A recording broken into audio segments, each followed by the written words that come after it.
Hi అండి. ఈరోజు ఏంటంటే కోడిగుడ్లు అలాగే వంకాయ పులుసు అయితే చేస్తున్నాను.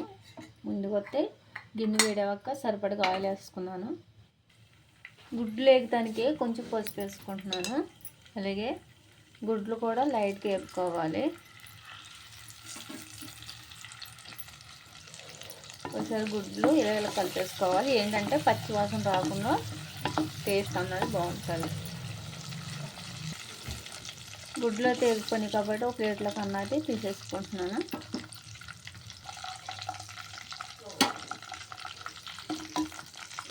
ఇప్పుడు వంకాయలు అయితే నేను కట్ చేసుకున్నాయి ఇలాగా చూసుకుని వేసుకోవాలి.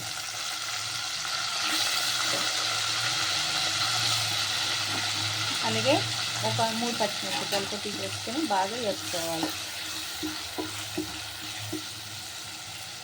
అందులోనే కొద్దిగా కరివేపాకు, కొన్ని పొడవుగా కట్ చేసుకుని ఉల్లిపాయలు ఇలాగ కలుపుకుంటే వేసుకుంటే ఉల్లిపాయలు విడివిడిగా వస్తాయి. ఇలా ఇవి కూడా బాగా కలిపేసుకోవాలి. ఈ వంకాయ ముక్కలు, పచ్చిమిరపకాయలు, ఉల్లిపాయలు కూడా బాగా మగ్గుతాయి. ఒక 10 నిమిషాలు మూత పెట్టుకోవాలి.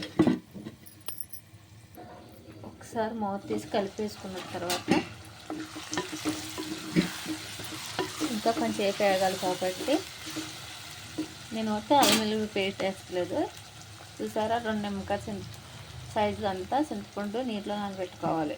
ఇప్పుడు మూత పెడుతున్నాను కొంచెం మగ్గడానికి. పోతే ఉడికిపోయి కాబట్టి ఇప్పుడు వంకాయ కూడా బాగా మగ్గింది, ఉల్లిపాయలు కూడా బాగా మగ్గినాయి కాబట్టి దీంట్లో కొంచెం రుచికి సరిపడగా ఉప్పు, అలాగే తగినంత కారం, ఇందులోనే మసాలాలు అన్నీ ఉంటాయి కాబట్టి ధనియాల పొడి, జీలకర్ర పొడి అన్నీ ఉంటాయి.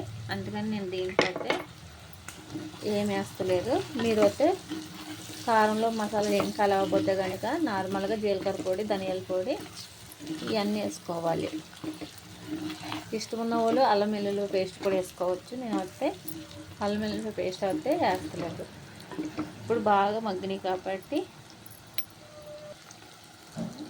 సాఫ్ట్ తోటి ఇలా నాడులు పెట్టుకోవాలి గుడ్లు. ఎందుకంటే గుడ్లు లోపల అన్నది ఉప్పు కారం అన్నది బాగా పడుతుంది. అందుకని అన్నీ పెట్టేసుకున్న తర్వాత నేను అయితే ఒకసారి కలిపేసుకుని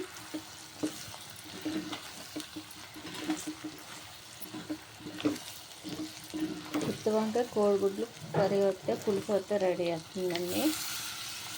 ఇప్పుడు వాటర్ వేస్తున్నాను. ఇవి కొంచెంసేపు ఉడికిన తర్వాత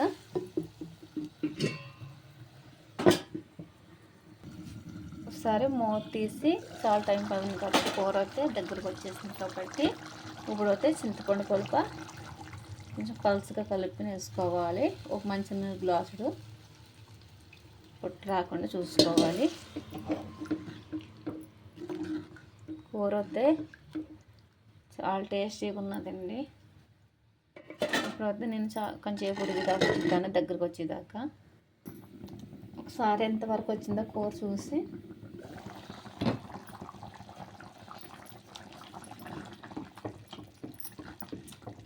ఇంకొక 5 నిమిషాలు దగ్గరకు వచ్చేదాకా ఉడకబెట్టుకుందాము.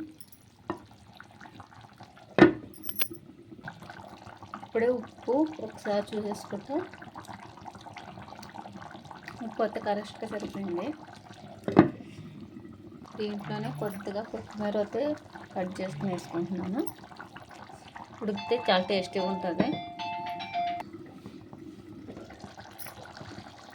కూర అయితే దగ్గరకు వచ్చేసింది కదండి. ఇదిగోండి గుత్తి వంకాయ కోడిగుడ్లు పులుసు అయితే రెడీ. ఇలా ఎవరైనా కొత్త వాళ్ళు కనుక చూస్తే కనుక ఈ కూర అన్నది ట్రై చేయండి, చాలా టేస్టీగా ఉంటుంది. అలాగే ఈ వీడియో మీకు నచ్చితే కనుక లైక్ చేయండి, షేర్ చేయండి, సబ్స్క్రైబ్ చేసుకోండి.